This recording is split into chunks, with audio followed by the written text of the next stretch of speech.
Good morning, viewers. Welcome to Top of the Morning by Mint, your weekday newscast that brings you 5 major stories from the world of business. It's Thursday, March 6th, 2025. This is Nelson John. Let's get started. Disney+Star and Viacom18 were fierce competitors in India's entertainment market, each battling for TV and streaming dominance. They expanded their reach, investing heavily in sports, regional content, and digital platforms. Reliance and Disney merged their India operations into JioStar, creating a media giant. But with two massive teams now under one roof, redundancies became inevitable. Geostar is laying off over 1,100 employees. Nearly a dozen people who spoke to Mint confirmed speaking on the condition of anonymity. The plan is to cut overlapping roles in distribution, finance, and legal departments. A move that is seen as optimizing resources, says an industry expert. Affected employees, including senior leaders, are seeking new opportunities. Some may transition into roles within Reliance, while others are receiving generous severance packages of up to 15 months of pay. JioStar is sharpening its focus on sports and digital streaming, gearing up to take on Netflix and Amazon Prime.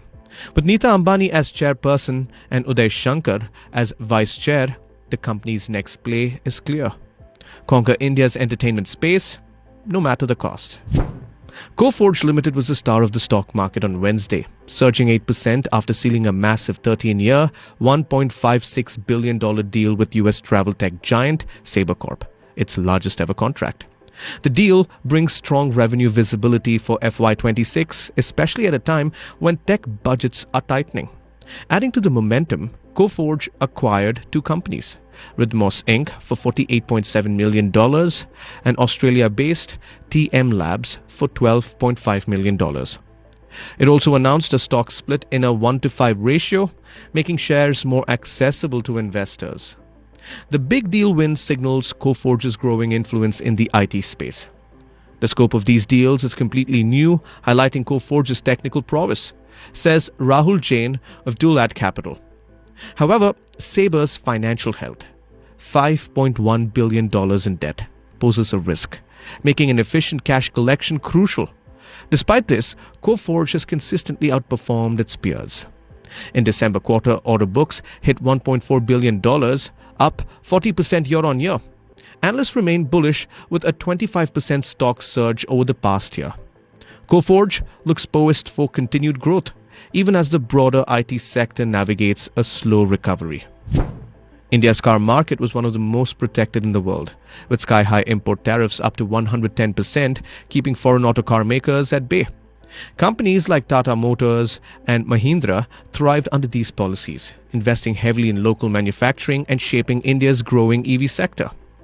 Tesla's Elon Musk set his sights on India only to hit a wall.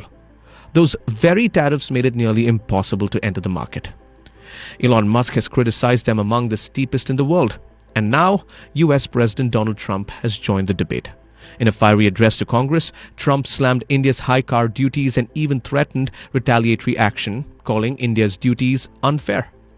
Indian officials faced a tough choice: protect local industry or open the doors to global competition.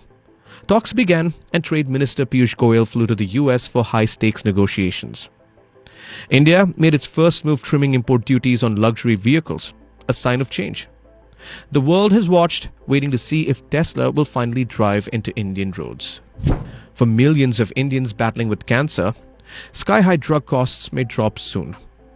Leading pharmaceutical companies like Sun Pharma, Cipla, and Biocon are now producing key cancer medicines under the government's production-linked incentive PLI scheme. With most cancer drugs currently imported, costs are steep, some reaching 1.5 to 2 lakh rupees per month. But local manufacturing is already slashing prices. Trastuzumab once costed 70,000 rupees per month, now costs 12,000 rupees. More drops are expected as production scales up. Dr. Shyam Agrawal of Sri Gangaram Hospital calls PLI scheme a great boon, making treatments affordable not just for India but for South America and Africa too. Sun Pharma is producing drugs for kidney and lung cancer, while Biocon and Cadila are developing breast and stomach cancer treatments. Over 175 high-value medicines, including for rare diseases and diabetes, are covered under the scheme. With India already a global pharma hub, this initiative could solidify its reputation as the pharmacy of the world, bringing life-saving drugs within reach for millions. Tech giants like Meta and Google build sophisticated child safety systems to protect young users from online predators. These platforms use behavioral monitoring to flag risks, detecting cyberbullying, blocking harmful content, and preventing strangers from contacting minors. Now, India is set to introduce DPDP, Digital Personal Data Protection Act, banning platforms from tracking under 18 users' browsing behavior. As a result, critical safety filters could stop working, reports Shovik Das. The law, still in draft form, has sparked a heated debate. Tech firms argue that child safety requires some behavioral monitoring, while lawyers worry that the rules are too vague. A key challenge? Defining what counts as a detrimental effect on children's well-being. Adding to the friction, the law's strict data localization rules and limits on AI training data have alarmed companies relying on global data sets. Now, tech companies fear unintended consequences, weaker child protection, stricter data localization rules, and restrictions on AI training. The Indian government closed public consultations, signaling that changes, if any, will take months.